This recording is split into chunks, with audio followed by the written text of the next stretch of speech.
ചങ്ങായിമാരെ ഞാനിന്ന് പറയാൻ പോകുന്നത് നമ്മുടെ സംഘി പണിക്കരെ കുറിച്ചാണ്, ചാണക പണിക്കരെ കുറിച്ച്. ഇയാൾ ഇത്രയും അപകടകാരിയും ഇത്രയും വൃത്തികെട്ടാനാണെന്ന് ഞാൻ ഒരിക്കൽ പോലും കരുതിയില്ല. ഇയാൾ പച്ചക്കള്ളവും വർഗീയത മാത്രമേ പറയുന്നു വിചാരിച്ചിനി, പക്ഷേ ഒരു കുഞ്ഞിന്റെ പേരിൽ ഇയാൾ ഇത്രമാത്രം കുത്തിത്തിരിപ്പുണ്ടാക്കുന്നത് ഞാൻ കരുതിയേയില്ല. നിങ്ങളൊക്കെ കേട്ട് വേണം, ഇന്നലെ ഒരു കുഞ്ഞ് 5 പേർക്ക് വേണ്ടി അവയവദാനം നടത്തിയ കാര്യം. ആ കുഞ്ഞിന്റെ പേരിലാണ് ഇയാൾ പച്ചക്കളവും കുത്തിത്തിരിപ്പും ഉണ്ടാക്കാൻ നോക്കിയത്. അതായത് ഇയാൾ പറഞ്ഞത് അവയവദാനം നടത്താൻ വേണ്ടി എന്തുകൊണ്ട് കേരള സർക്കാർ ഹെലികോപ്റ്റർ വിട്ടുകൊടുത്തില്ല എന്നാണ്. സ്വാഭാവികമായി ഞാനും ഇയാളുടെ ആ പോസ്റ്റ് കണ്ട്, ഞാനും ഈ വേട്ടാവളയം പണിക്കരെ എല്ലാ കാര്യത്തിലും വിമർശിക്കാറുണ്ട്. പക്ഷെ ഞാനും ആദ്യം തെറ്റിദ്ധരിച്ചു പോയി. ഒരു കുഞ്ഞിന്റെ അവയവദാനം നടത്തുമ്പോൾ എന്തുകൊണ്ട് സർക്കാർ ഹെലികോപ്റ്റർ സജ്ജീകരിച്ചില്ല എന്ന് ഞാനും തെറ്റിദ്ധരിച്ചു പോയി. ഞാൻ എന്നിട്ട് ഇയാളുടെ കമന്റ് ബോക്സ് ഒന്ന് തുറന്നു നോക്കി. സാധാരണ സംഘികൾ വന്നിട്ട് ഇയാൾക്ക് ജയ് വിളിക്കലും ഇയാളെ ഹീറോ ആക്കലുമാണല്ലോ. പക്ഷെ ഈ പോസ്റ്റിന് താഴെ ഇയാളെ തെറി വിളിക്കുന്ന കമന്റുകൾ മാത്രമേ കാണുന്നുള്ളൂ. ആ തെറിക്ക് സംഘികൾ ഇയാളെ പരമാവധി സപ്പോർട്ട് ചെയ്യാൻ നോക്കുന്നെങ്കിലും അവരുടെ സപ്പോർട്ടൊന്നും നേശുന്നില്ല. വരുന്നവര് ഈ ചാണക പണിക്കറെ ഇരുന്ന് തെറി വിളിയാണ്. ഞാൻ ആദ്യം തന്നെ ഈ സംഘി പണിക്കരുടെ പോസ്റ്റ് വായിച്ചു തരാം. അതിനുശേഷം ഈ സംഘി പണിക്കർ പറഞ്ഞത് എത്രമാത്രം പച്ചക്കളവും എത്രമാത്രം വൃത്തികെട്ടാണെന്നും ഞാൻ കാണിച്ചു തരാം. ആദ്യം തന്നെ ഈ പണിക്കരുടെ പോസ്റ്റ് ഞാൻ വായിക്കാം. അവയവദാനം എളുപ്പത്തിലാക്കാൻ മുഖ്യമന്ത്രിയുടെ ഹെലികോപ്റ്റർ ഉപയോഗിക്കാൻ കഴിയുമെന്ന പ്രഖ്യാപനം പണ്ട് കേട്ടിരുന്നു. എന്നാൽ ഈ അടുത്ത കാലത്ത് ദാനം ചെയ്ത അവയവങ്ങളുമായി ഓടിയതെല്ലാം ആംബുലൻസുകളാണ്. ലക്ഷങ്ങൾ മാസവാടക കൊടുത്ത് എടുത്തിരിക്കുന്ന പവനഹംസത്തിന് സുഗന്ധം നിന്ന് കരുതുന്നു. മാസവാടക 80 ലക്ഷം ഉറപ്പിക. ഈ പോസ്റ്റ് കാണുന്ന എല്ലാവരും വിചാരിക്കും ഈ പണിക്കർ പറഞ്ഞത് സത്യമാണല്ലോ എന്ന്. ഞാനും അതുപോലെ തന്നെ തെറ്റിദ്ധരിച്ചു. ഞാൻ വിചാരിച്ചു ആദ്യമായി ഈ പണിക്കർ ഒരു സത്യമായ കാര്യം പറഞ്ഞു എന്ന്. പക്ഷേ കമന്റ് ബോക്സ് തുറന്നു നോക്കുമ്പോഴാണ് ഇയാൾ പറഞ്ഞത് പച്ച കള്ളമാണെന്നും സത്യാവസ്ഥ അവിടെ ഒരുപാട് പേര് കമന്റിൽ ഇട്ടിട്ടുണ്ട്. ഞാൻ അതിൽ ഒരു കമന്റ് മാത്രം വായിക്കാം. ആ കമന്റ് വായിച്ചാൽ തന്നെ നിങ്ങൾക്ക് ഏറെക്കുറെ ഈ പണിക്കർ പറഞ്ഞത് പച്ചക്കള്ളെന്ന് മനസ്സിലാവും. ഏതായാലും ഞാൻ ആ ഒരു കമന്റ് വായിക്കാം. ആർ ജയലാൽ, വസ്തുത: ഹെലികോപ്റ്റർ മുഖേന അവയവങ്ങൾ കൊച്ചിയിൽ നിന്നും തിരുവനന്തപുരത്തേക്ക് എത്തിക്കാനാണ് ആദ്യം ആലോചിച്ചതെങ്കിലും രാത്രിയിൽ സിവിൽ ഏവിയേഷൻ ഹെലികോപ്റ്റർ ഉപയോഗിക്കാൻ അനുവാദമില്ലാത്തതിനാൽ റോഡ് മാർഗം കൊണ്ടുവരാൻ തീരുമാനിച്ചു.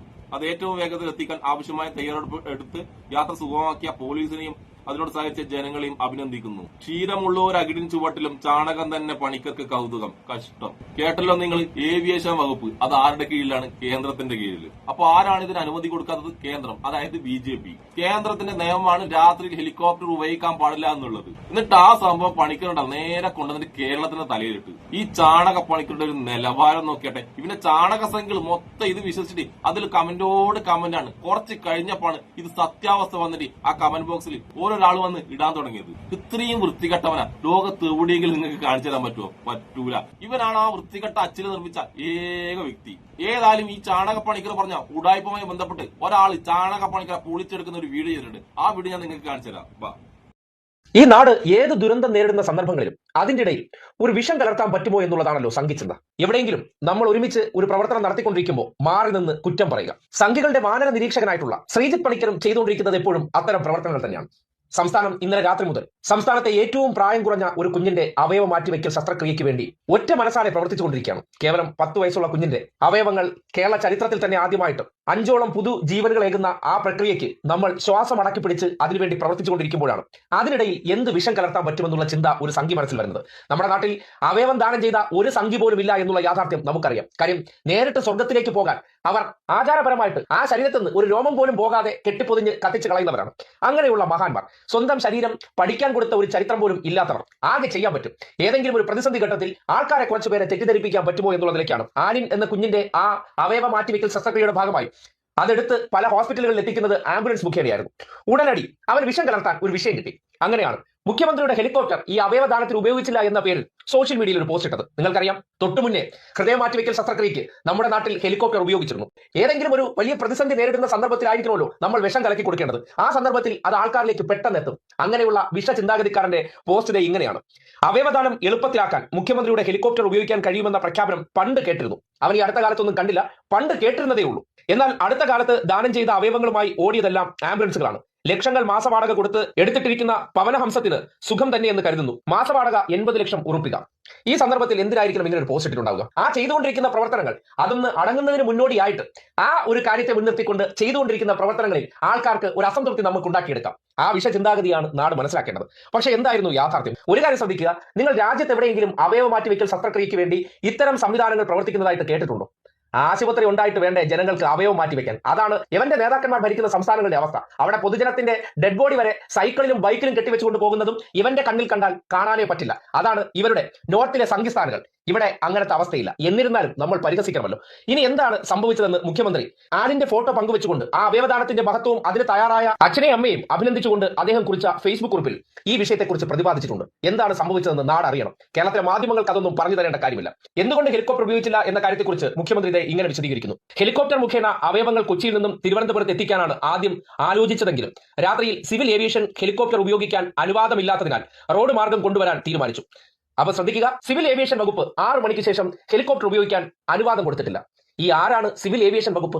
അത് കേന്ദ്രത്തിന്റെ കയ്യിലാണ്. അപ്പോൾ സ്വാഭാവികമായിട്ടും രാത്രി എയർ ആംബുലൻസ് ഉപയോഗിക്കാൻ അനുമതി കൊടുക്കാത്ത ആളാണ്. അത് ഞങ്ങളുടെ ജി ആണ്. ആ ജി അനുമതി കൊടുത്തില്ലെങ്കിലും ജിയുടെ പേരിൽ വരാതിരിക്കാൻ നമ്മൾ എന്ത് ചെയ്യണം? ഈ ഒരു പ്രതിസന്ധി ഘട്ടത്തെ അല്ലെങ്കിൽ ഈ ഒരു മുൾമുനയിൽ നിന്ന് ചെയ്യുന്ന പ്രവർത്തനങ്ങളിൽ ഒരു വിഷം കലർത്തി അതുകൂടി ചെയ്യുന്നവരുടെ പെടലിൽ വെച്ച് അവരെ നാട്ടുകാരെ കൊണ്ട് തെറി വിളിപ്പിക്കാം.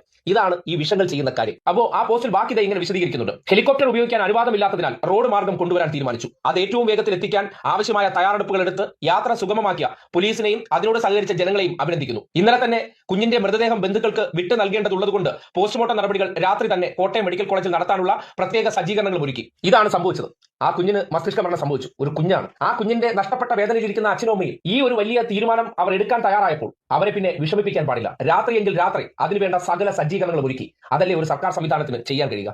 അത് ചെയ്തു കഴിഞ്ഞപ്പോൾ ഈ രാജ്യത്ത് ഒരിടത്തും സംഘികൾ ഭരിക്കുന്നിടത്ത് അവയവം മാറ്റിവെക്കൽ എന്ന പരിപാടിയെ ഇല്ലാത്തിടത്ത് ഇങ്ങനെ ഇവിടെ ഇരുന്ന് വിഷം കലർത്തുന്നുണ്ടെങ്കിൽ ഇവരെയൊക്കെ മനുഷ്യന്റെ ഗണത്തിൽപ്പെടുത്താൻ പറ്റും. ഇമാതിരി വിഷജന്തുക്കളാണ് ഈ നാട്ടിൽ ജീവിച്ചിരിക്കുന്നത്. നീയോ നിന്റെ കുടുംബമോ ഒരു ബോട്ടിൽ രക്തമെങ്കിലും ഈ നാട്ടിലുള്ളവർക്ക് ദാനം ചെയ്തിട്ടുണ്ടോ എന്ന് ചോദിച്ചാൽ അവിടെയുണ്ട് ഈ വിഷജന്തുക്കൾ എന്താണെന്നുള്ള കാര്യം. ഡയലോഗ് അടിയല്ലാതെ ജീവിതത്തിൽ ഒരു മനുഷ്യന് ഒരു നോട്ടം കൊണ്ടുപോലും സഹായിക്കാത്തവന്മാർ അവയവദാനത്തിലെ ഈ കുത്തിത്തിരിപ്പുണ്ടാക്കാൻ ശ്രമിക്കുന്നതിന്റെ ഉദ്ദേശം നാട് മനസ്സിലാക്കണം.